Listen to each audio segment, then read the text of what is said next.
Hello, Veronica Andrews here, welcoming you once again to a new season of Off the Shelf, where I read the books and we sit down with the authors and avail ourselves of what got them here, how they did it, and was it worth the effort that they put into it.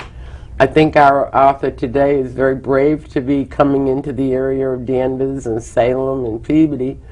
Her book is Deliverance from Evil, and it's about the Salem witch trials and the Salem witches, of which this area is particularly seeped in. And I think you are brave to come into an area where so many people know so much. Have you been welcomed in the places you've gone? Oh, very much so. And you haven't met any know-it-alls?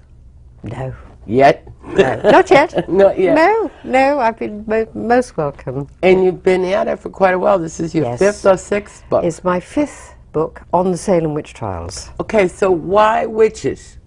Well, it wasn't witches, actually. It was the Salem witch trials. Okay, that's what so got the me going. process itself. Well, it was when I actually discovered that there wasn't a book telling the story of the Salem witch trials, a non-fiction book. Mm-hmm. This was in 1992. Okay. I was looking for such a book, and I found there wasn't one. And I was already a writer. I'd been a journalist for very many years, and I'd published 2 novels. Mm-hmm. And actually, a friend of mine, who was in publishing at the time, said, well, why don't you write this book that doesn't exist? And at first I thought, well, you know, what qualifications do I have? And then I thought, well, you know, I'd done masses of research as a journalist. I know how to research. Why not? And other people have written very successful books of history, even though they weren't academic historians. They were writers who did the research and wrote really, you know, splendid books of history. So I thought, okay, why not go for it? Now, your research and probably your groundwork as a journalist, where these names, Hawthorne, Paris, Cotton Mather, Rebecca Nurse, Samuel Sewell, Putnam, and Brattle, they're so common in this area. And they're known today. Did you research their personalities? Well, to some extent. Because they're very human. They come across as being the people that I envisioned they were then. Right. Thank you. Thank you. I mean, their personalities come through. It's not so much, in some cases, of course, there are biographies that you can read, but the biography doesn't always tell you whether you're nasty and mean. If it's a good biography, it does. But certainly with a lot of them, there isn't that kind of work. There hasn't been that kind of work done on them. But their personalities come through from the contemporary records, which is, as you know, I'm sure, sort of so extensive. They're all the verbatim transcripts of the examinations. So it's as if you were actually there, and thank God they're here and they've been kept. Absolutely. Yeah. Absolutely. I mean, we're terribly lucky that so much has come down to us. And then there are the accounts written by people very soon afterwards who had actually witnessed some of what happened. There's the account by John Hale and the account by Robert Califf. And there's Thomas Brattle's letter. I mean, there are all these contemporary sources that the personalities of the writers or the people they're writing about come through to us from. Well, definitely. Yeah. The Samuel Sewell wrote the history of my own town. Right. And many of the histories around here, and you gave him an identity to me, so that you kind of knew why he knew as much as he did to write the history down. And I think we're very lucky in without so much written history being written today. We depend on emails, we depend on memos, and we don't, I'm not sure that every city clerk in every town will have the records from today. that Yes. you find so beneficial from them? Yes, because there's something about a written document that people feel should be preserved. It tends to get filed away somewhere, it may be lost for many years, but then it can be rediscovered. People aren't quick to tear up and throw away a piece of paper with, you know, writing on it. Whereas something in cyberspace seems much more disposable, you know. And I heard recently that they're thinking of compiling all the emails, if you can imagine that are going between people for the Smithsonian, so that they will have a dialogue record of today. yes, So that yes. people in the future will be able to see how we interacted with one another from the virology that we use in our emails. That's interesting, and probably that'll be done more and more. We're probably in this pocket of time where people are only just starting to do that, you know, where a lot's being lost. There's a lot that I don't think should be saved And either. then, of course, there's stuff that, you know. How we long want to from be lost. start to finish? What, Deliverance?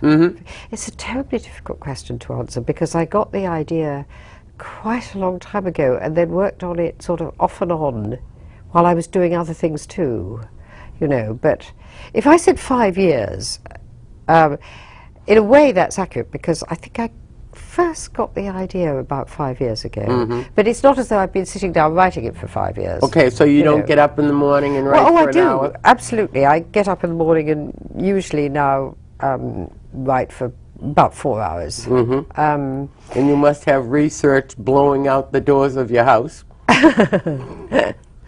Well, I mean, it was, in a sense, so in one sense it was so easy to write that because I'd done all the research over the years before for the non-fiction You must books. feel as if you're an observer or a participant of it. Well, one of the reasons I think I felt I wanted to write the novel was that I wanted to feel more like an actual participant.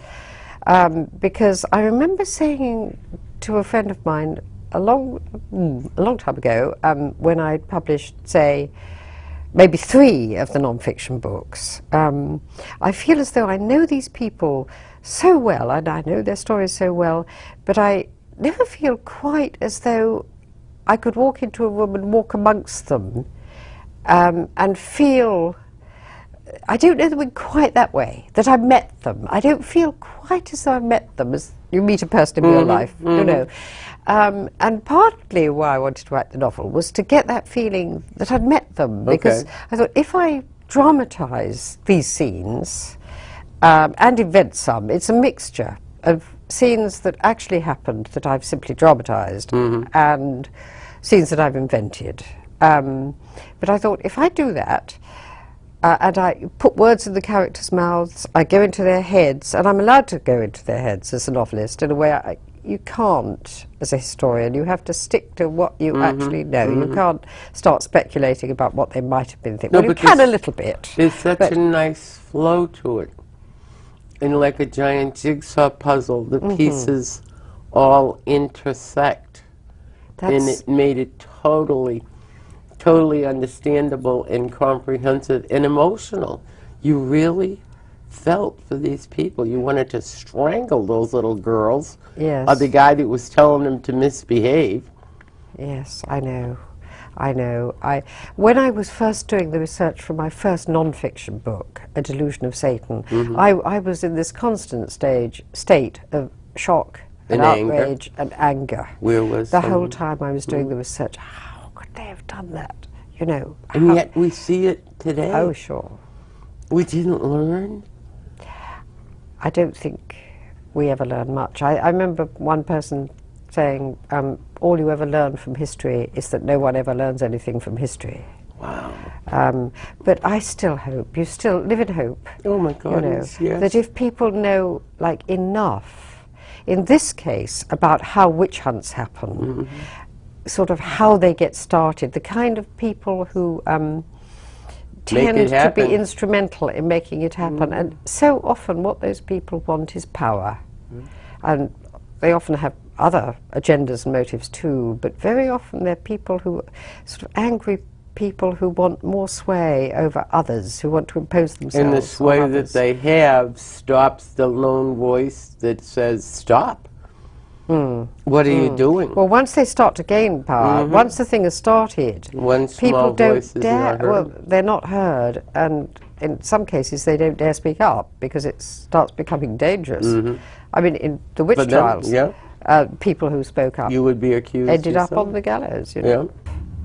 So it took a lot of bravery to oppose the kind of prevailing view. People did. Some people did. And I mean, all the people who were hanged, I so admire them because they could have escaped by confessing Yes, that they but wouldn't. they stayed true to themselves. Yes. But their belief, their religious belief, I couldn't get over. Puritans, Quakers, Anglicans, and Baptists, when they came here for religious freedom, I don't know, I thought they just started one new church and they were all happy, but apparently not. No, not at all. No, I mean So they almost brought their problems with them.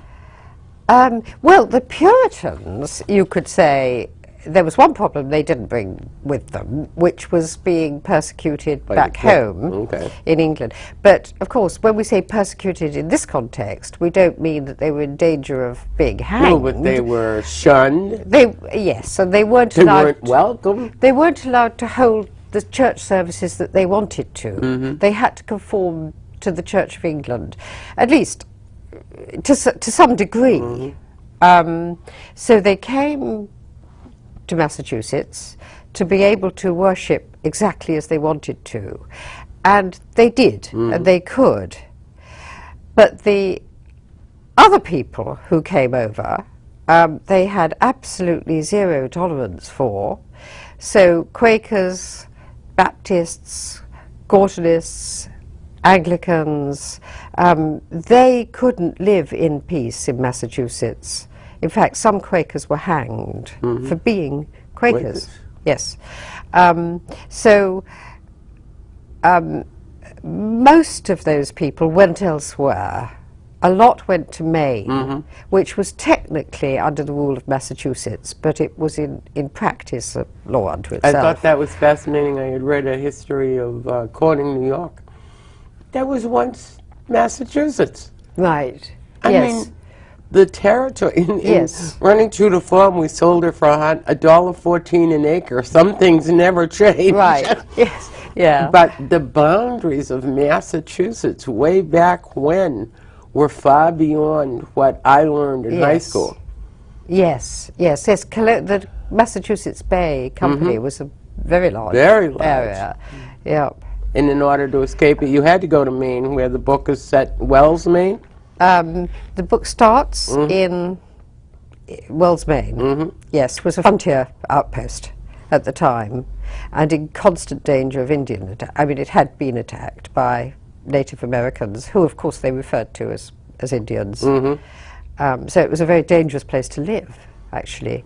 And as I said, Massachusetts was supposed to rule over Maine, and one of the things it was supposed to do was protect the people living there, but it totally failed to do so. And it's in the novel that the pastor in Wells, Maine, George Burroughs, who's the hero of the novel, keeps writing to the authorities in Boston, asking for begging for reinforcements to be sent And they to help. figure if they went up there to get away from us, we don't owe them any allegiance or protection.